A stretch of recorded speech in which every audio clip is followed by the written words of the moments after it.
Thank you for pulling up this presentation on the reserve study process. We'll share via example and actual analysis how it integrates into the funding and operating of our community. When considering common assets, it's necessary to think about three flows of dollars: the initial purchase, the ongoing regular maintenance, things like painting, cleaning, and minor repairs, and then setting aside funds for major repair and replacement of things like the roof, windows, the HVAC system, once those items have reached the end of their useful life. We do these things to make sure that we maintain the property value over time from both an investment and an enjoyment perspective.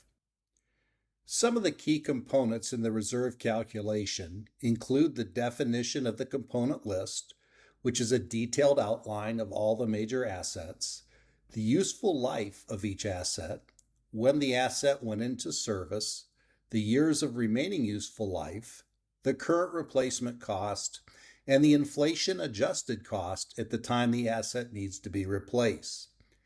We then use these to calculate a cash flow model, outlining the required contributions and deductions from the reserves to care for the major asset repair or replacement. Let's do an example that will resonate with all homeowners. Let's say you purchased a house that was built in 2004, 20 years ago, and you've now defined the major elements of that property that need to be considered for your reserves. This makes up your component list. We're going to use 4 items in this simplified example: a refrigerator, a water heater, a roof, and a driveway. The previous owner shared with you that the fridge was new in 2022, therefore just 2 years old, and will have 10 years of remaining useful life. The water heater was replaced in 2016. It's 8 years old with only 2 years of remaining useful life, and the roof and the driveway are original and will need to be replaced in 5 and 10 years respectively. We can get quotes for each of these items today: $1,500 for the refrigerator, $1,000 for the water heater, $25,000 for a roof, and $13,000 for a driveway.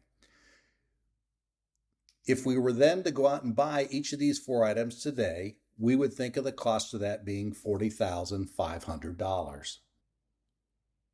Now we need to consider inflation, because today's replacement costs will be higher in future years.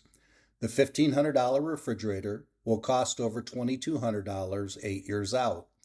The water heater with a 10-year life will get replaced twice in our cash flow model, first for almost $1,100, then 12 years out in the future for over $1,600. The roof is over $30,000 in 5 years, and the driveway over $19,000 in 10 years, as designated in the yellow highlights. Now we start to think about this like a checkbook. We start with a zero beginning balance and need to make annual contributions to pay for the assets that need replacement in the future. You see the yellow highlights showing when we replace each of our 4 assets. The red highlight of $4,700 shows the annual required contribution that makes sure the inflation-adjusted contributions and withdrawals are available for these major replacements. In 2029, when we do the roof replacement, it fully depletes the available balance, pulling it all the way down to $216. Then continued annual contributions are required to pay for the driveway and the second water heater in 2034. Then we hear, "Honey, let's put in a pool." This is a new amenity that must be considered outside of our reserve calculation. It costs a whopping $50,000. It impacts all 3 elements of our assets: the initial funding, the operating budget, and the reserve budget. It impacts our operating expenses since we now need to spend money on chemicals, electricity for pumps, higher liability insurance, and obviously those great floating lounge chairs. Since this is a high dollar item, it also needs considered in our reserve funds for 20 years out, of course at an inflation-adjusted cost. This changes our $4,700 annual starting contribution up to $7,200, which takes into account the $50,000 cost today with a 20-year useful life. Let's talk about Tellico Village's cash flows in general terms.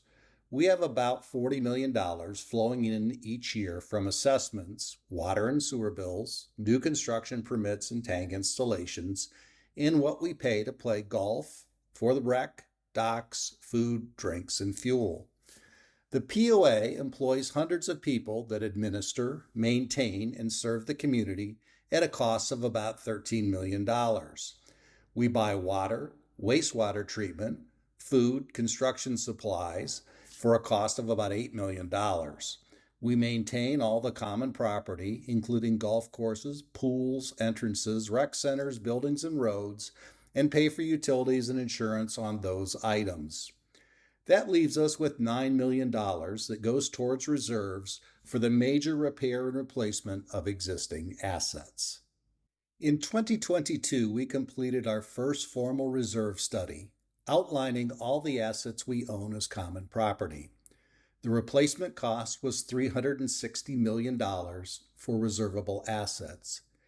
Each year we update the study during the budget process for new assets and deduct those we no longer have. Think about things like the Pickleplex, the Yacht Club elevator, and kitchen modernizations. We use Facilities Advisors International to help us do the study.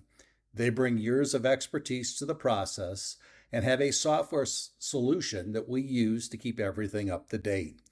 We literally have thousands of assets in the analysis, useful lives ranging from 5 to 60 years, and those are adjusted for updates, bringing us to $376 million in today's dollars. Calculations indicate a required contribution of $8 to $10 million each year.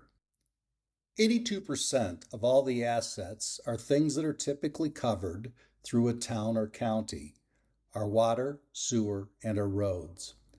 We all like our golf courses, rec centers, courts, restaurants, and marinas a lot better, but please don't ever underestimate the property value implications of having fresh water, sewer, and great roads. Each of our major assets are broken down into its components. For our water system, that includes tanks, pumps, and over 100 miles of different size pipelines.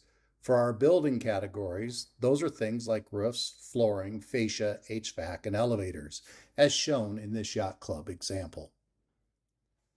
So like every forecast ever created, it's dependent on the assumptions that went into the analysis and subject to the risk and opportunities as reality plays out.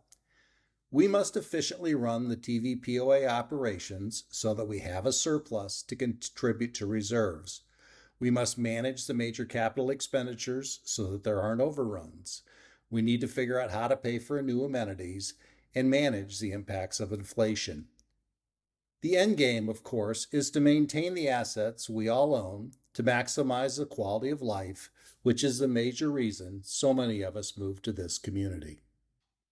Thank you for your interest in the reserve study process. If you have questions, please feel free to reach out to the POA finance staff or your FAC representatives.